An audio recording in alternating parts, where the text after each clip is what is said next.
বন্ধুরা, আমরা গোল্ডের চার্টে আছি। এখন 30 মিনিটের যে আমরা সাপ্লাই জোন দেওয়া হয়েছিল 4,570 থেকে 4,559, বা ডিমান্ড জোন যেটা ছিল 4,465 থেকে 4,484, তোমাদের সাপ্লাই জোনটা ভালো প্লে করেছে।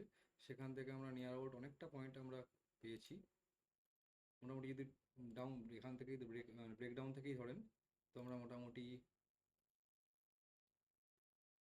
149 বা 150 পয়েন্টের একটা মুভমেন্ট এখানে দেখা গেছে। তো এখন জিনিসটা হচ্ছে, গোল্ড বিয়ারিশ না কি পজিশনে আছে? যেটা হচ্ছে আপনার, গোল্ড এখন প্রিভিয়াস উইকের যে লো আছে সেই লোটা সোয়াইপ করেছে, কিন্তু এখনো পর্যন্ত ক্লোজিং দেয়নি। 4,453 প্রিভিয়াস উইক লো আছে, কিন্তু ডের ক্যান্ডেলটা এর নিচে ক্লোজ দেওয়াটা খুব ইম্পর্টেন্ট। যদি ডের ক্যান্ডেলটা এর নিচে ক্লোজ দেয়, 4,453 তলায় ক্লোজ দেয়, তাহলে কালকের দিনে মার্কেট কিছুটা পুলব্যাক হয়, হয়তো ফল আসতে পারে। ফল আসতে পারলেও একটা মোটামুটি বড় টার্গেট এখানে দেখা যাচ্ছে। 4,104-এ একটা বড় লিকুইডিটি আছে।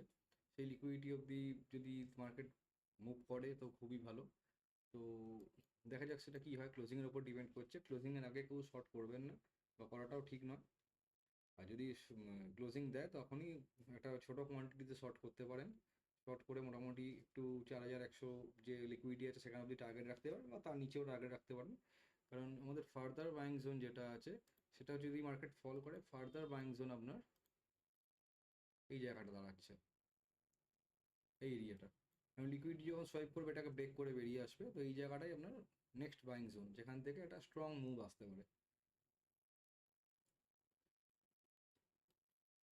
তো আজকের দিনের ক্লোজিংটা ভেরি ইম্পর্টেন্ট।